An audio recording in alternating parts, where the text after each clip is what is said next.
ನಮಸ್ಕಾರ, ಶುಭೋದಯ, ಶುಭ ಮುಂಜಾನೆ ಪ್ರೀತಿಯ ವಿದ್ಯಾರ್ಥಿಗಳಿಗೆ, ಶಾಲಾ ಶಿಕ್ಷಕರಿಗೆ ಹಾಗೂ ಶಾಲಾ ಸಿಬ್ಬಂದಿ ವರ್ಗದವ್ರಿಗೆ. ನಿಮ್ಮೆಲ್ಲರಿಗೂ ಇವತ್ತಿನ ವಿದ್ಯಾಶಕ್ತಿಯ ವಿಜ್ಞಾನದ ತರಗತಿಗೆ ಆತ್ಮೀಯವಾದಂತಹ ಸ್ವಾಗತ ಕೋರ್ತಾ ಇರೋದು ನಾನು ನಿಮ್ಮ ವಿಜ್ಞಾನದ ಶಿಕ್ಷಕಿ ಅಶ್ವಿತಾ ಮಲ್ನಾಡ್. ಪ್ರಿಯ ವಿದ್ಯಾರ್ಥಿಗಳೇ, ಹೋದ್ ಕ್ಲಾಸ್ನಲ್ಲಿ ಬಲ ಮತ್ತು ಚಲನೆಯ ನಿಯಮಗಳ ಕುರಿತು ನಾವು ಕಲಿತಾ ಹೋಗ್ತಾ ಇದ್ವಿ.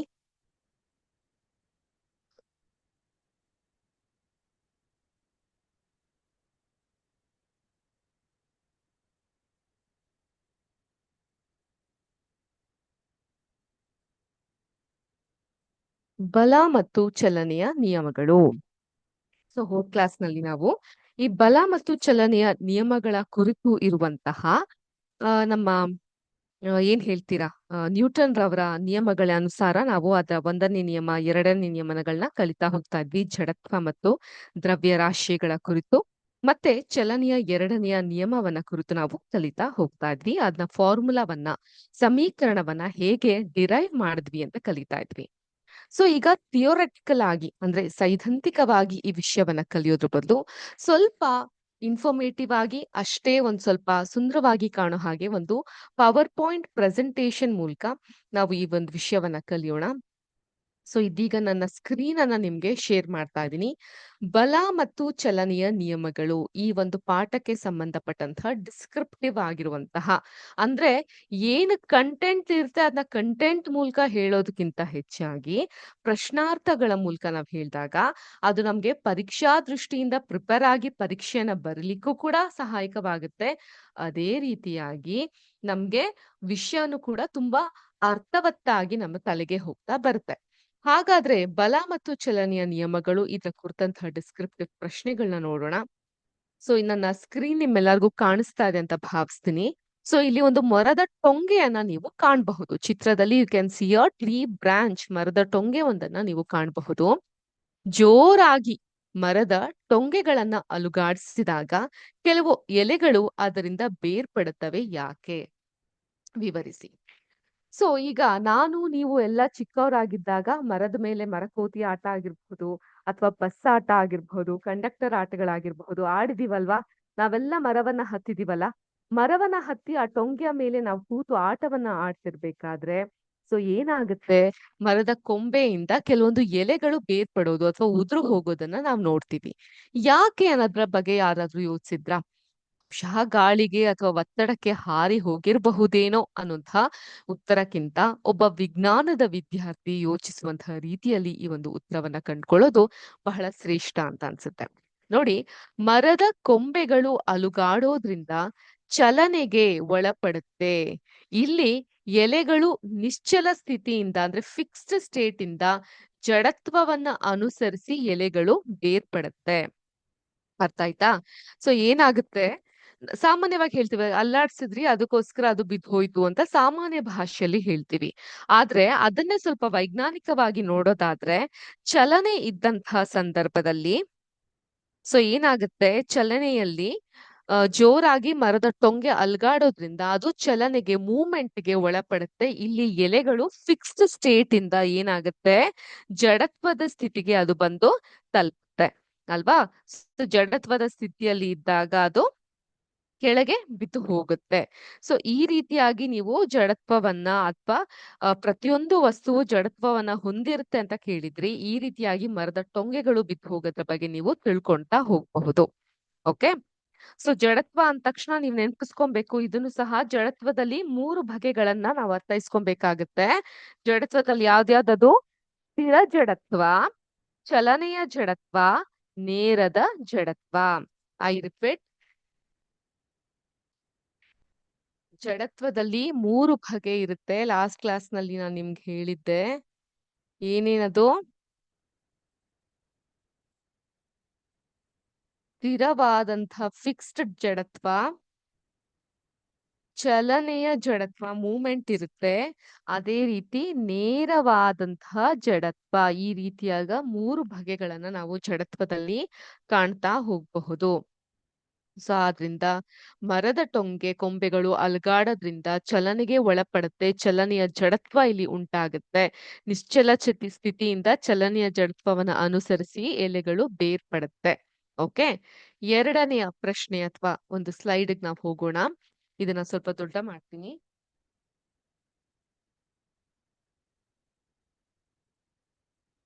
ಓಕೆ, ನಿಮ್ ಕಾಣಿಸ್ತಿದೆ ಭಾವಿಸ್ತೀನಿ. ಕೆಂಪು ಬಣ್ಣದಲ್ಲಿ ಹೈಲೈಟ್ ಮಾಡಿರೋದು ಪ್ರಶ್ನೆ. ಅದಕ್ಕೆ ಉತ್ತರವನ್ನ ನಾನು ಕಪ್ಪು ಬಣ್ಣದಲ್ಲಿ ಕೊಟ್ಟಿದ್ದೀನಿ. ಚಲಿಸ್ತಾ ಇರುವಂತಹ ಬಸ್ಗೆ ತಕ್ಷಣ ಬ್ರೇಕ್ ಹಾಕಿದಾಗ ಅದು ನಿಶ್ಚಲ ಸ್ಥಿತಿಗೆ ಬರುವಾಗ ನಾವು ಮುಂದಕ್ಕೆ ಬಾಗುತ್ತೇವೆ ಮತ್ತು ಚಲಿಸಲು ಆರಂಭಿಸಿದಾಗ ಹಿಂದಕ್ಕೆ ಬಾಗ್ತೇವೆ, ಯಾಕೆ? ಸೊ ಒಂದು ಬಸ್ ನಲ್ಲಿ ಈ ಚಿತ್ರವನ್ನ ನೋಡಬಹುದು. ಬಸ್ ನಲ್ಲಿ ಯಾರಾದ್ರೂ ಹೋಗ್ತಾ ಇರ್ಬೇಕಾದ್ರೆ ಸಡನ್ ಆಗಿ ಬ್ರೇಕ್ ಹಾಕಿದ ತಕ್ಷಣ ನಾವು ಮುಂದಕ್ಕೆ ಬಾಗ್ತೀವಿ, ಫ್ರಂಟ್ ಬರ್ತೀವಿ. ಬಸ್ ಒಂದೇ ಅಂತಲ್ಲ, ಕಾರ್ ಆಗಿರಬಹುದು, ಬೈಕ್ ಆಗಿರಬಹುದು. ಸಡನ್ ಆಗಿ ಬ್ರೇಕ್ ಹಾಕಿದಾಗ ನಾವ್ ಏನ್ ಮಾಡ್ತೀವಿ? ಮುಂದಕ್ಕೆ ಬಾಗ್ತೀವಿ. ಅದೇ ರೀತಿ ಬಸ್ ಚಲನೆಗೆ ಪಡ್ಕೊಂಡಾಗ ಮತ್ತೆ ನಾವ್ ಹಿಂದಕ್ಕೆ ಬಾಗ್ತೀವಿ. ಯಾಕೆ ಈ ರೀತಿ ಆಗುತ್ತೆ ಅಂತ ನೋಡೋದಾದ್ರೆ, ಬಸ್ ಚಲಿಸ್ತಾ ಇರುವಾಗ ನಾವು ಕೂಡ ಬಸ್ನೊಂದಿಗೆ ಚಲನೆಯಲ್ಲಿ ಇರ್ತೀವಿ. ಬಸ್ ಬ್ರೇಕ್ ಹಾಕಿದಾಗ ಅದು ನಿಶ್ಚಲ ಸ್ಥಿತಿಗೆ, ಫಿಕ್ಸ್ಡ್ ಸ್ಟೇಟ್ಗೆ ಬರುತ್ತೆ. ಚಲನೆಯಲ್ಲಿ ಇದ್ದ ನಾವು ನಿಶ್ಚಲ ಸ್ಥಿತಿಗೆ ಬರಲು ಬಾಗ್ತೀವಿ. ಸೊ ಯಾವಾಗ ಮೂಮೆಂಟ್ ನಲ್ಲಿ ಇದ್ದಂತಹ ನಾವು ಫಿಕ್ಸ್ಡ್ ಸ್ಟೇಟ್ ಬರ್ಬೇಕು ಅಂತ ಹೇಳಿದಾಗ, ಚಲನೆಯಲ್ಲಿದ್ದಂತಹ ನಾವು ನಿಶ್ಚಲ ಸ್ಥಿತಿಗೆ ಬರ್ಬೇಕು ಅಂತ ಹೇಳಿದಾಗ ಮುಂದಕ್ಕೆ ಬಾಗ್ತೀವಿ. ಅದೇ ರೀತಿ ಬಸ್ ಚಲನೆಯನ್ನ ಪಡೆದುಕೊಳ್ಳುವಾಗ ನಿಶ್ಚಲ ಸ್ಥಿತಿಯಲ್ಲಿದ್ದಂತಹ ನಾವು ತಕ್ಷಣ ಚಲನ ಸ್ಥಿತಿಗೆ ಬರ್ತೇವೆ. ಅದಕ್ಕೆ ನಾವು ಹಿಂದಕ್ಕೆ ಬಾಗ್ತೀವಿ. ಅರ್ಥ ಆಯ್ತಾ? ಸೊ ಈ ಡಿಫ್ರೆನ್ಸ್ ನಿಮ್ಮೆಲ್ಲರಿಗೂ ಅರ್ಥ ಆಗ್ತಾ ಇದೆಯಾ? ಬಸ್ ಬ್ರೇಕ್ ಹಾಕಿದಾಗ ಮುಂದೆ ಯಾಕೆ ಬಾಗ್ತೀವಿ? ಚಲನಾ ಸ್ಥಿತಿಯಲ್ಲಿದ್ದಂಥ ನಾವು ನಿಶ್ಚಲ ಸ್ಥಿತಿಗೆ ಬರ್ತೀವಿ. ಮೂಮೆಂಟ್ ಅಲ್ಲಿ ಇದ್ದಂಥ ನಾವು ಫಿಕ್ಸ್ಡ್ ಸ್ಟೇಟ್ಗೆ ಬರ್ತೀವಿ. ಅದೇ ರೀತಿ ಬಸ್ ನಿಂತಿರುವಂತಹ ಬಸ್ ಮೂವ್ ಆದಾಗ ಹಿಂದಕ್ಕೆ ಯಾಕೆ ನಾವು ಬಾಗ್ತೀವಿ? ಫಿಕ್ಸ್ಡ್ ಸ್ಟೇಟ್, ನಿಶ್ಚಲ ಸ್ಥಿತಿಯಲ್ಲಿ ಇದ್ದಂತಹ ನಾವು ಚಲನಾ ಸ್ಥಿತಿಗೆ ಹೋಗೋದ್ರಿಂದ ಹಿಂದಕ್ಕೆ ಬಾಗ್ತೀವಿ. ಸೊ ಈ ವ್ಯತ್ಯಾಸ ನಿಮ್ಗೆ ಅರ್ಥ ಆಗಿದೆ ಅಂತ ಭಾವಿಸ್ತೀನಿ. ಈ ಪ್ರಶ್ನೆಗೆ ಉತ್ತರ ಸಹ ನಿಮ್ಗೆ ಸಿಕ್ಕಿದೆ ಅಂತ ನಾನು ಭಾವಿಸ್ತೀನಿ. ಹೌದಾ? ನೋಡ್ಕೊಂತೀರಾ ಒಂದ್ಸಲ ಅಥವಾ ನೋಟ್ ಮಾಡ್ಕೊಂತೀರಾ? Please note down.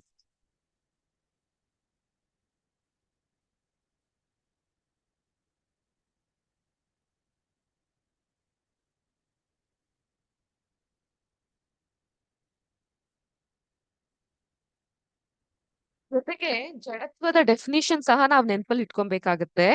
ನಿಶ್ಚಲ ಸ್ಥಿತಿಯಲ್ಲಿರುವ ವಸ್ತು ನಿಶ್ಚಲಾ ಸ್ಥಿತಿಯಲ್ಲೇ ಮುಂದುವರಿಯುತ್ತದೆ ಇದ್ರೆ, ಮತ್ತೆ ಚಲಿಸ್ತಾ ಇರುವಂತಹ ವಸ್ತು ಚಲಿಸ್ತಲೇ ಇದ್ರೆ ನಾವು ಆ ಗುಣವನ್ನ ಜಡತ್ವ ಅಂತ ಕರಿತೀವಿ. ನಾನು ಇವಾಗ್ಲೇ ಹೇಳ್ಬಿಟ್ಟಿದೀನಿ, ಮಂಗಳವಾರದ ಕ್ಲಾಸ್ ನಲ್ಲಿ ಖಂಡಿತ ಮಲ್ಟಿಪಲ್ ಚಾಯ್ಸ್ ಕ್ವಶನ್ ಅಲ್ಲಿ ಈ ಪ್ರಶ್ನೆ ಅಂತೂ ನಾನು ಕೇಳ್ತೀನಿ. ಜಡತ್ವ ಅಂತ ಹೇಳಿದ್ರೆ ಏನು ಅಂತ ಅನ್ಬಿಟ್ಟು ನಾನು ಕೇಳ್ತೀನಿ. ಸೊ ದಯವಿಟ್ಟು ನೋಟ್ ಮಾಡ್ಕೊಳ್ಳಿ. ನಿಮ್ಮ ಟೆಕ್ಸ್ಟ್ ಬುಕ್ ಅಲ್ಲಿ ಅಂಡರ್ಲೈನ್ ಸಹ ಮಾಡ್ಕೊಬಹುದು. ನಿಶ್ಚಲಾ ಸ್ಥಿತಿಯಲ್ಲಿ ಇರುವಂತಹ ವಸ್ತು ನಿಶ್ಚಲಾ ಸ್ಥಿತಿಯಲ್ಲೇ ಮುಂದುವರಿತಾ ಇದ್ರೆ ಮತ್ತು ಚಲಿಸ್ತಾ ಇರುವಂತಹ ವಸ್ತು ಚಲಿಸ್ತಲೇ ಇದ್ರೆ ಆ ವಸ್ತುವಿನ ಈ ಗುಣವನ್ನ ನಾವು ಜಡತ್ವ ಅಂತ ಹೇಳ್ತೀವಿ. Page number 134, 134. ಓಕೆ, ನೆಕ್ಸ್ಟ್ ಮೂರನೇ ಪ್ರಶ್ನೆ. ಕುದುರೆಯ ಗಾಡಿಯಲ್ಲಿ ಸವಾರಿಸ್ತಾ ಇರೋದನ್ನ ನಾವು ನೋಡಬಹುದು. ಪ್ರತಿಯೊಂದು ಕ್ರಿಯೆಗೂ ಸಮಾನವಾದಂತಹ ಪ್ರತಿಕ್ರಿಯೆ ಇರುವುದೇ ಆದರೆ, so every action has an opposite reaction ಅಲ್ವಾ? ಪ್ರತಿಯೊಂದು ಕ್ರಿಯೆಗೂ ಸಮನಾದ ಪ್ರತಿಕ್ರಿಯೆ ಇರುವುದೇ ಆದರೆ ಕುದುರೆಯ ಗಾಡಿಯನ್ನ ಎಳೆಯಲು ಹೇಗೆ ಸಾಧ್ಯ? ವಿವರಿಸಿ. ಸೊ ಪ್ರತಿಯೊಂದು ಕ್ರಿಯೆಗೂ ಸಮನಾದ ಪ್ರತಿಕ್ರಿಯೆ ಇರುವುದೇ ಆದರೆ ಕುದುರೆಯ ಗಾಡಿಯನ್ನ ಎಳೆಯಲು ಹೇಗೆ ಸಾಧ್ಯ ಅನ್ನೋದನ್ನ ವಿವರಿಸಿ. ಯಾಕಂದ್ರೆ ಕುದುರೆ ಗಾಡಿ ಹೇಗೆ, ಅದು ಬರೀ ಮೂವ್ಮೆಂಟ್ ಆಗ್ತಾ ಇದೆ, ರಿಯಾಕ್ಷನ್ ಎಲ್ಲಿದೆ? ಬರೀ ಆಕ್ಷನ್ ಅನ್ನು ಮಾತ್ರ ನಾವು ನೋಡಬಹುದಲ್ವಾ? ಸೊ ಆಗ ಕುದುರೆಯು ತನ್ನ ಕಾಲುಗಳಿಂದ ನೆಲವನ್ನ ಹಿಮ್ಮುಖವಾಗಿ ಒತ್ತುತ್ತದೆ. ಇದು ಕ್ರಿಯೆಯನ್ನ ಪ್ರತಿನಿಧಿಸುತ್ತದೆ. ಅದೇ ಸಮಯದಲ್ಲಿ ನೆಲವು ಕುದುರೆಯ ಮೇಲೆ ಪ್ರತಿಕ್ರಿಯೆಯನ್ನ ಒಡ್ಡುತ್ತದೆ. ಇದರಿಂದ ಗಾಡಿಯು ಮುಂದಕ್ಕೆ ಚಲಿಸುತ್ತದೆ. ಸೊ ಹೇಗೆ ಮೇಡಮ್, ಎಕ್ಸ್ಪ್ಲೇನ್ ಮಾಡಿ. ಈಗ ಇದನ್ನ ನನ್ನ ಬೆರಳನ್ನ ಕುದುರೆಯ ಕಾಲುಗಳು ಅಂತ ಇಟ್ಕೊಳ್ಳಿ. ಸೊ ಕುದುರೆಯ ಹೀಗೆ ಚಲಾವಣೆ ಮಾಡ್ತಿರ್ಬೇಕು, ಟಕ್ ಟಕ್ ಟಕ್ ಹೋಗ್ಬೇಕಾದ್ರೆ ಅದ್ರ ಕಾಲು ಹಿಮ್ಮುಖವಾಗಿ ಬ್ಯಾಕ್ ಫ್ಲೋ ಅಲ್ಲಿ ಈ ರೀತಿಯಾಗಿ ಚಲಿಸುತ್ತೆ. ಹಾಗಿರ್ಬೇಕಾದ್ರೆ ಅದಕ್ಕೆ ಪ್ರತಿಕ್ರಿಯೆಯಾಗಿ ಭೂಮಿ ಏನ್ ಮಾಡುತ್ತೆ? ಚಕ್ರ, ಗಾಲಿ ಏನಿರುತ್ತೆ ಅದು ಮುಮ್ಮುಖವಾಗಿ ಚಲಿಸುತ್ತೆ. ಓಕೆ, ಸೊ ಕುದುರೆಯ ಕಾಲುಗಳು ಏನಿರುತ್ತೆ, ಸೊ ಇದನ್ನ ನಾವು ಕಾಲುಗಳು ಅಂತ ಇಟ್ಕೊಂಡ್ರೆ ಅದು ಹಿಮ್ಮುಖವಾಗಿ ಹೀಗೆ ಚಲಿಸುತ್ತೆ, ಮಣ್ಣನ್ನ ದೂಡುತ್ತೆ. ಅದಕ್ಕೆ ಪ್ರತಿಕ್ರಿಯೆಯಾಗಿ ಈ ಗಾಳಿಯ ಗಾಳಿಗಳು ಏನಿರುತ್ತೆ ಅದು ಮುಮ್ಮುಖವಾಗಿ ಚಲಿಸುತ್ತೆ.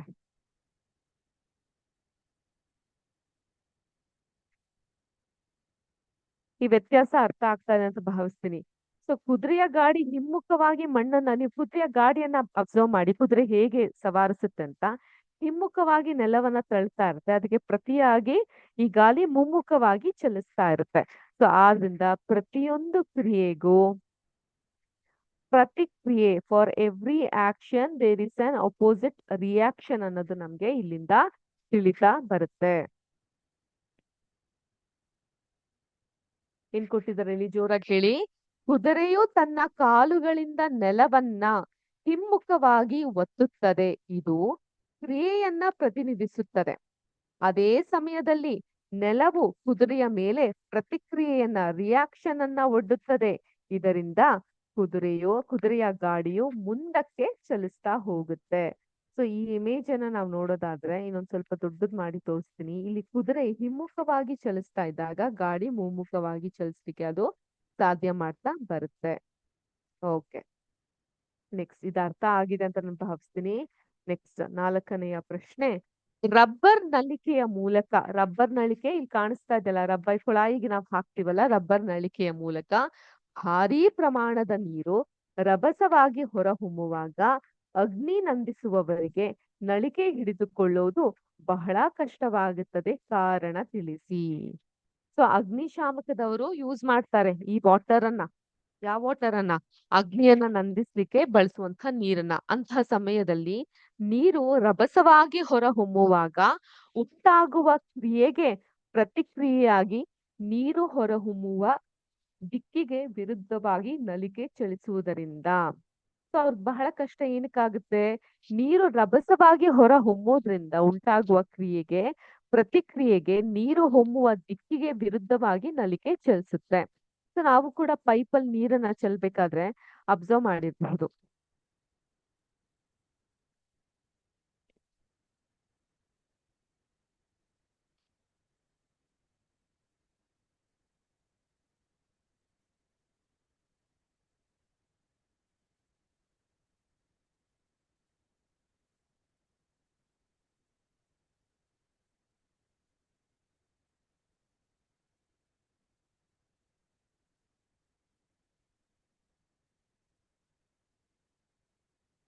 ಪೈಪ್ ನಿಂದ ನೀರು ತುಂಬಾ ರಭಸವಾಗಿ ವೇಗವಾಗಿ ಬರ್ತಿರ್ಬೇಕಾದ್ರೆ ಈ ಪೈಪ್ ಅನ್ನ ಹಿಡಿಯೋದೇ ಬಹಳ ದೊಡ್ಡ ಸಾಹಸ ಆಗುತ್ತೆ.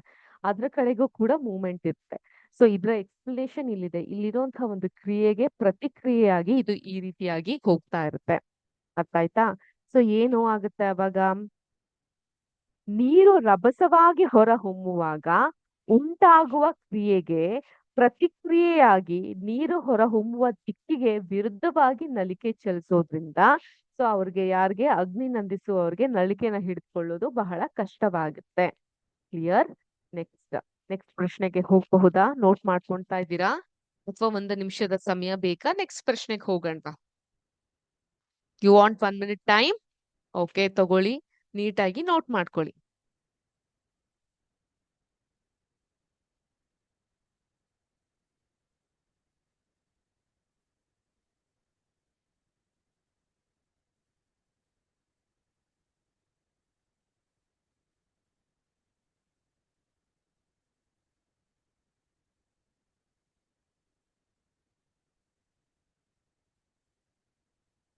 ಓಕೆ, ಮುಂದಿನ ಪ್ರಶ್ನೆಗೆ ಹೋಗೋಣವಾ?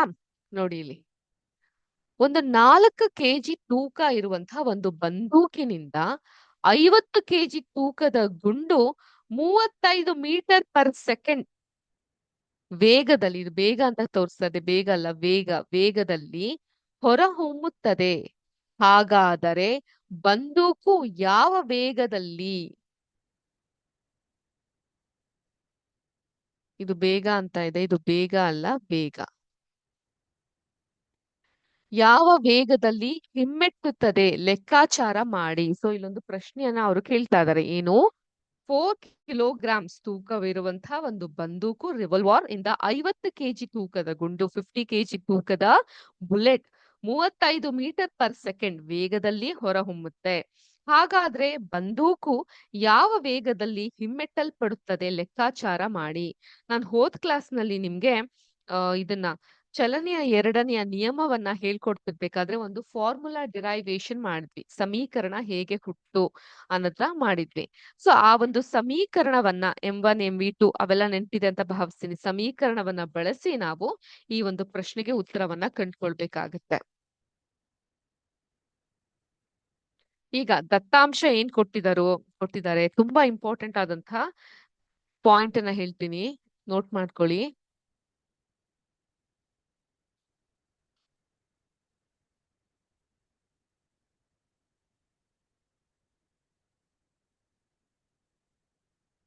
ಚಲನ ಪರಿಮಾಣದ ತತ್ವದ ಅನ್ವಯ.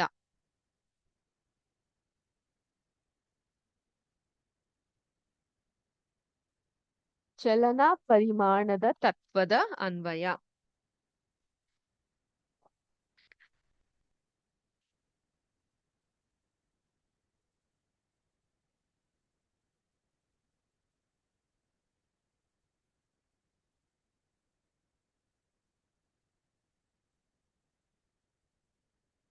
M1 V1 is equal to M2 V2 ಅನ್ನೋದು ಇದರ ಒಂದು ತತ್ವದ ಅನ್ವಯ ಆಗುತ್ತೆ. ಇಲ್ಲಿ M1 ಎಷ್ಟು ಕೊಟ್ಟಿದ್ದಾರೆ? 4 kg ಕೊಟ್ಟಿದ್ದಾರೆ.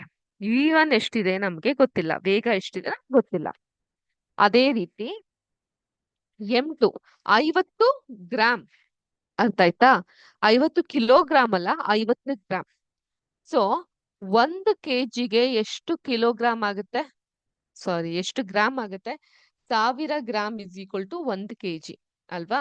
ಸೊ ಇಲ್ಲಿ ಬರೀ 50 ಗ್ರಾಮ್ ಅಂತ ಹೇಳಿದ್ರೆ ಅದನ್ನ ನಾನು 1000ಕ್ಕೆ ತತ್ವದಲ್ಲಿ ಕನ್ವರ್ಟ್ ಮಾಡೋದಾದ್ರೆ 0.05 into 35 metre per second.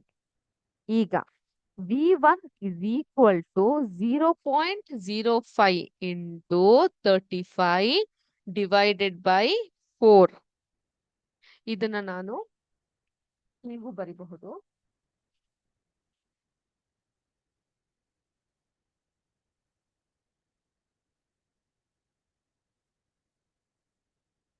Zero point 0.05 into 35 ಎಷ್ಟಾಗುತ್ತೆ? 1.75 ಆಗುತ್ತೆ. ಡಿವೈಡೆಡ್ ಬೈ 4 ಅಂತ ನಾನು ಕೊಟ್ಟಾಗ ಇದರ ಡಿವಿಷನ್ ಅನ್ನ ನೀವು ಮಾಡಿದಾಗ 0 ಇಂಟು 4375 ಮೀಟರ್ ಪರ್ ಸೆಕೆಂಡ್ ಆಗ್ತಾ ಬರುತ್ತೆ. ಇದು ಚಲನ ಪರಿಮಾಣದ ತತ್ವದ ಅನ್ವಯ ಆಗ್ತಾ ಬರುತ್ತೆ.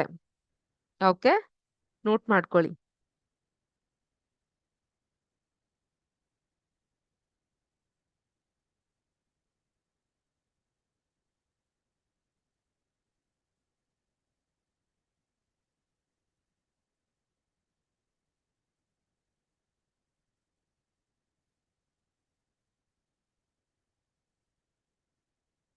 ಡನ್, ಮುಗಿತಾ?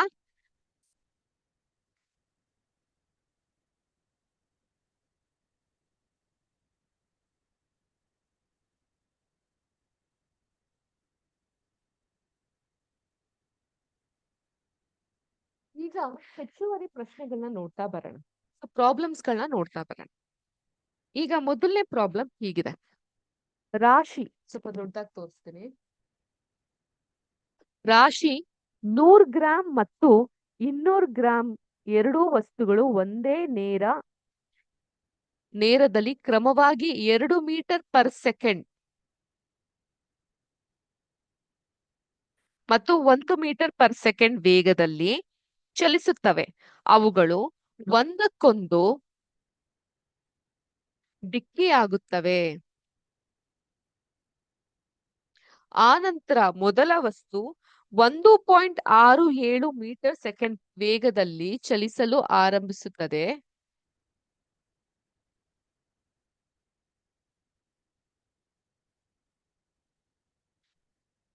ಎರಡನೇ ವಸ್ತು ಯಾವ ವೇಗದಲ್ಲಿ ಚಲಿಸುತ್ತದೆ ಎಂಬುದನ್ನ ಕಂಡು ಹಿಡಿಯಿರಿ ಅಂತ ಹೇಳ್ತಾ ಇದ್ದಾರೆ. ಇನ್ನೊಮ್ಮೆ ಓದಿ ಹೇಳ್ತೀನಿ. ರಾಶಿ 100 ಗ್ರಾಂ ಮತ್ತು 200 ಗ್ರಾಂ ಎರಡೂ ವಸ್ತುಗಳು ಒಂದೇ ನೇರದಲ್ಲಿ ಕ್ರಮವಾಗಿ 2 ಮೀಟರ್ ಪರ್ ಸೆಕೆಂಡ್ ಮತ್ತು 1 ಮೀಟರ್ ಪರ್ ಸೆಕೆಂಡ್ ವೇಗದಲ್ಲಿ ಚಲಿಸುತ್ತೆ. ಅವುಗಳು ಒಂದಕ್ಕೊಂದು ಡಿಕ್ಕಿಯಾಗುತ್ತೆ. ಆ ನಂತರ ಮೊದಲ ವಸ್ತುವು 1.67 ಮೀಟರ್ ಪರ್ ಸೆಕೆಂಡ್ ವೇಗದಲ್ಲಿ ಚಲಿಸಲಾರಂಭಿಸಿದರೆ ಎರಡನೇ ವಸ್ತು ಯಾವ ವೇಗದಲ್ಲಿ ಚಲಿಸುತ್ತದೆ ಎಂಬುದನ್ನ ಕಂಡುಹಿಡಿಯಿರಿ ಅಂತ ಅವರು ಹೇಳ್ತಾ ಇದ್ದಾರೆ. ಈಗ ದತ್ತಾಂಶ ಅಂದ್ರೆ ಗಿವನ್ ಡೇಟಾ ಏನೇನ್ ಕೊಟ್ಟಿದ್ದಾರೆ ಅಂತ ನೋಡೋಣ.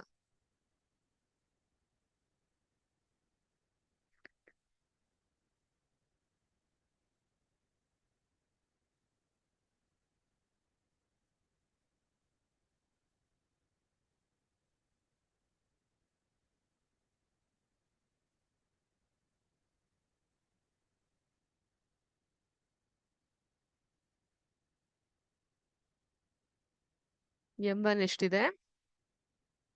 100 ಗ್ರಾಮ್. 100 ಗ್ರಾಮ್ ನಾನು ಹೀಗೂ ಬರಿಬಹುದಾ? ಕೆಜಿ ಲೆಕ್ಕದಲ್ಲಿ ತಗೊಳೋದಾದ್ರೆ 0.1 kg. ಓಕೆ,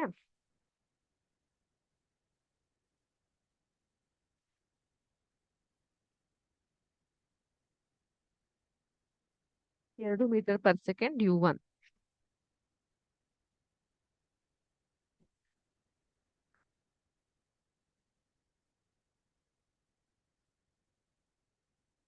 ಇನ್ನೂರು ಗ್ರಾಮ್ ಅಂತ ಇದೆ, ಇದು ನಾನು ಹೀಗೂ ಬರಿಬಹುದಾ?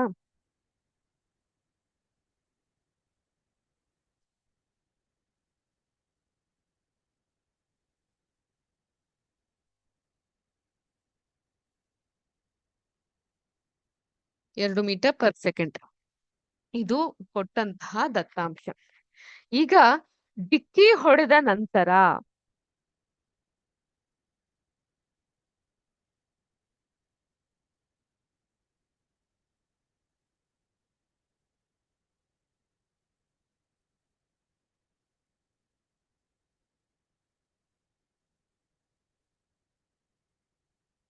V1 ಎಷ್ಟಿರುತ್ತೆ? ಎಷ್ಟು ಕೊಟ್ಟಿದ್ದಾರೆ? 1.67 ಮೀಟರ್ ಪರ್ ಸೆಕೆಂಡ್. ಈಗ V2 ಎಷ್ಟಿದೆ ಅನ್ನೋದನ್ನ ನಾವು ಕಂಡುಹಿಡಿಬೇಕು. ಇದು ಪ್ರಶ್ನೆ ಅಲ್ವಾ? M1 100 ಗ್ರಾಮ್ ಅಥವಾ 0.1 kg, U1 2 metre per second, M2 200 gram ಅಥವಾ 0.2 kg, U2 2 metre per second. ಡಿಕ್ಕಿ ಹೊಡೆದ ನಂತರ V1 1.67 metre per second. V2 ಎಷ್ಟು ನಮಗ್ ಗೊತ್ತಿಲ್ಲ. ಸೊ ಹೋದ್ಸಲ ಫಾರ್ಮುಲಾ ಏನಂತ ಬರ್ದಿದ್ವಿ? M1 V1 is equal to M2 V2 ಅಂತ ಬರ್ದಿದ್ವಿ, ಹೌದಾ? ಈಗ ಫಾರ್ಮುಲಾ ನಾನು ಹೇಗ್ ಬರಿತೀನಿ? ಇಲ್ಲಿ ಬರಿತೀನಿ.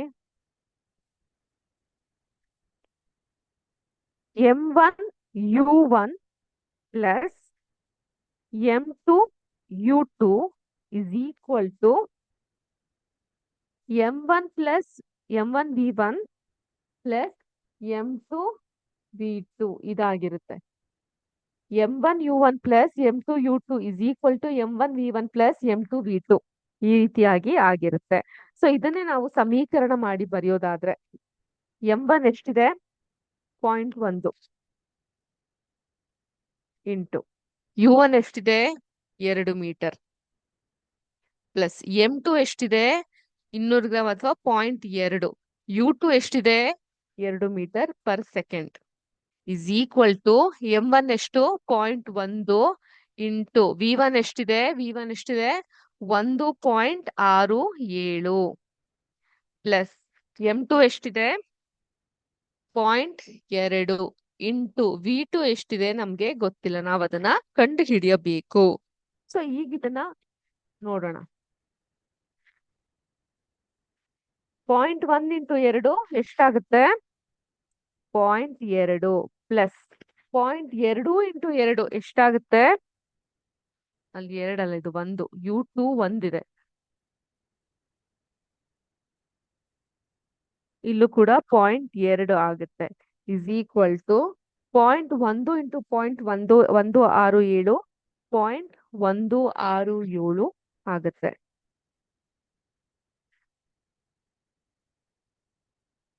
ಪ್ಲಸ್ 0.2 V2 ಈ ರೀತಿಯಾಗಿ ಇರುತ್ತೆ. ಇದನ್ನ ಮತ್ತಷ್ಟು ಸಿಂಪ್ಲಿಫೈ ಮಾಡಿ ಬರಿಬೇಕಂದ್ರೆ ನಾನು ಇದನ್ನ ಅಳಿಸ್ಬೇಕಾಗತ್ತೆ ಇಲ್ಲಿ.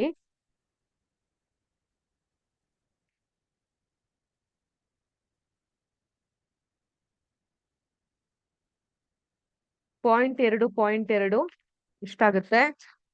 ಪಾಯಿಂಟ್ ನಾಲ್ಕು ಆಗುತ್ತೆ. ಇದು 0.167. ಇಲ್ಲಿ ನಾನು ಕರ್ಸ್ಕೊಂತೀನಿ ನೋಡಿ, ಇಲ್ಲಿ ತೋರಿಸ್ತಾ ಇದೀನಿ, ಇಲ್ಲಿ ಆರೋ ಮಾರ್ಕ್ ಹಾಕಿ ಹಿಂಗ್ ಕರ್ಸ್ಕೊಂತಾ ಇದೀನಿ. ಅವಾಗ ಏನಾಗುತ್ತೆ, ಪ್ಲಸ್ ಇದ್ದಿದ್ದು ಮೈನಸ್ ಆಗುತ್ತೆ, -0.167 ಆಗ್ತಾ ಬರುತ್ತೆ. ಸೊ ಇದಕ್ಕೆ ಡಿವಿಷನ್ ಅಲ್ಲಿ ಏನಾಗುತ್ತೆ, ಇಲ್ಲಿ ಮಲ್ಟಿಪ್ಲಿಕೇಶನ್ ಇದ್ದಿದ್ದು ಇಲ್ಲಿ ಬರ್ತಾ ಇದ್ದ ಹಂಗೆ ಡಿವಿಷನ್ ಆಗುತ್ತೆ. 0.2 ಇಸ್ ಈಕ್ವಲ್ ಟು V2 ನ ಕಂಡುಹಿಡಿಬೇಕಾದ್ರೆ ಈ ರೀತಿ ನೀವು ಕಂಡುಹಿಡಿಬೇಕಾಗತ್ತೆ. ಅರ್ಥ ಆಯ್ತಾ? ಸೊ ಇದನ್ನ ನಾವು ಸಮೀಕರಿಸಿ ಬರೆಯೋದಾದ್ರೆ 1 × 165 metre per second, 1 × 165 metre per second. ಇದು ಸರಿಯಾದಂತಹ ಉತ್ತರ V2 ಅನ್ನ ಪಡ್ಕೊಳಕ್ಕೆ ಆಗುತ್ತೆ. ಕ್ಲಿಯರ್? ಯಾರಿಗಾದ್ರೂ ಏನಾದ್ರೂ ಅನುಮಾನ ಇದೆಯಾ, ಡೌಟ್ಸ್ ಇದೆಯಾ ಈ ಒಂದು ಪ್ರಶ್ನೆಯಲ್ಲಿ?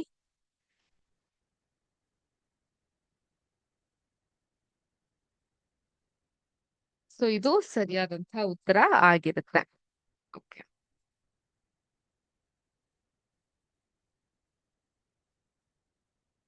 ಈಗ ಮುಂದಿನ ಪ್ರಶ್ನೆ ಬಹುಶಃ ಕೊನೆಯ ಪ್ರಶ್ನೆ ಇವತ್ತಿನ ಪ್ರೆಸೆಂಟೇಶನ್ ಅಲ್ಲಿ.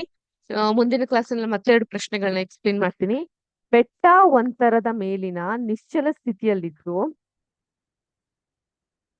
ಬೆಟ್ಟ ಒಂತರ ಅಲ್ಲ, ಬೆಟ್ಟ ಒಂದರ ಮೇಲಿನಿಂದ ನಿಶ್ಚಲ ಸ್ಥಿತಿಯಲ್ಲಿ ಇದ್ದು ಲಾರಿಯೊಂದು ಸ್ಥಿರ ವೇಗೋತ್ಕರ್ಷದಲ್ಲಿ ಚಲಿಸಲು ಆರಂಭಿಸುತ್ತದೆ. ಅದು 400 ಮೀಟರ್ ದೂರವನ್ನ 20 ಸೆಕೆಂಡ್ಗಳಲ್ಲಿ ಕ್ರಮಿಸುತ್ತದೆ. ಇದರ ವೇಗೋತ್ಕರ್ಷವನ್ನ ಕಂಡುಹಿಡಿಯಿರಿ. ಲಾರಿಯ ತೂಕ 7 ಟನ್ ಆದರೆ ಅದು ಯಾವ ಪ್ರಮಾಣದ ಬಲವನ್ನ ಹೊಂದಿದೆ ಕಂಡುಹಿಡಿಯಿರಿ. ಇಲ್ಲಿ ಟನ್ ಅಂತ ಹೇಳಿದ್ರೆ ಏನಂತ ಅರ್ಥ ಮಾಡ್ಕೊಂತೀರಾ?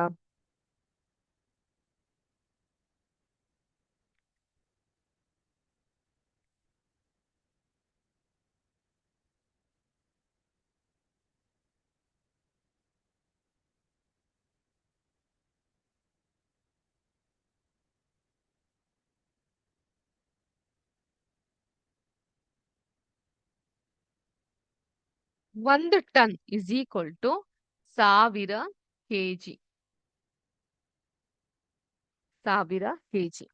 ಇಲ್ಲಿ ಏನ್ ಪ್ರಶ್ನೆ ಕೊಟ್ಟಿದ್ದಾರೆ, ಬೆಟ್ಟ ಒಂದರ ಮೇಲಿನಿಂದ ನಿಶ್ಚಲ ಸ್ಥಿತಿಯಲ್ಲಿ ಲಾರಿಯೊಂದು ಸ್ಥಿರ ವೇಗೋತ್ಕರ್ಷದಲ್ಲಿ ಚಲಿಸಲು ಆರಂಭಿಸುತ್ತದೆ. ಅದು 400 ಮೀಟರ್ ದೂರವನ್ನ 20 ಸೆಕೆಂಡ್ಗಳಲ್ಲಿ ಕ್ರಮಿಸುತ್ತದೆ.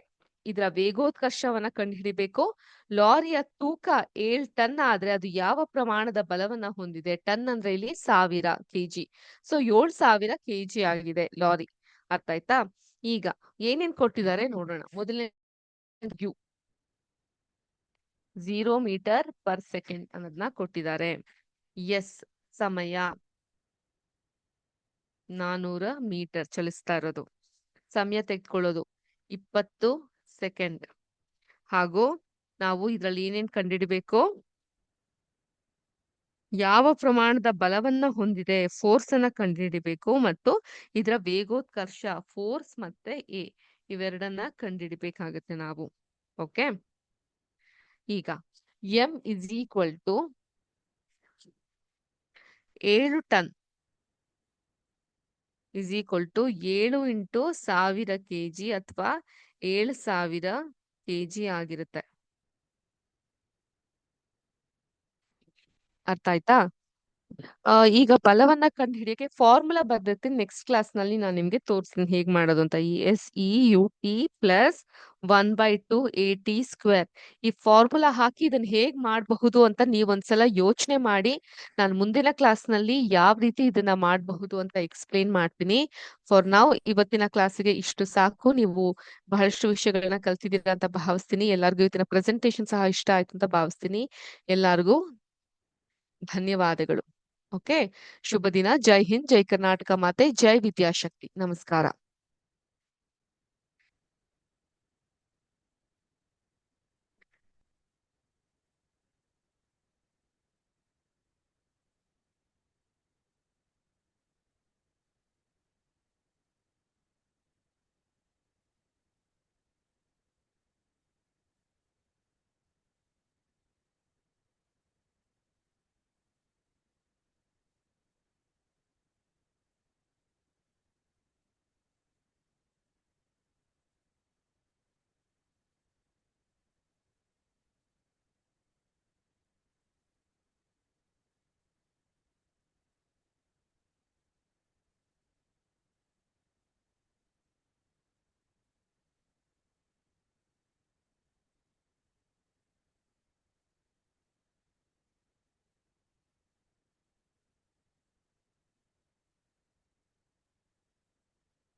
So you're there?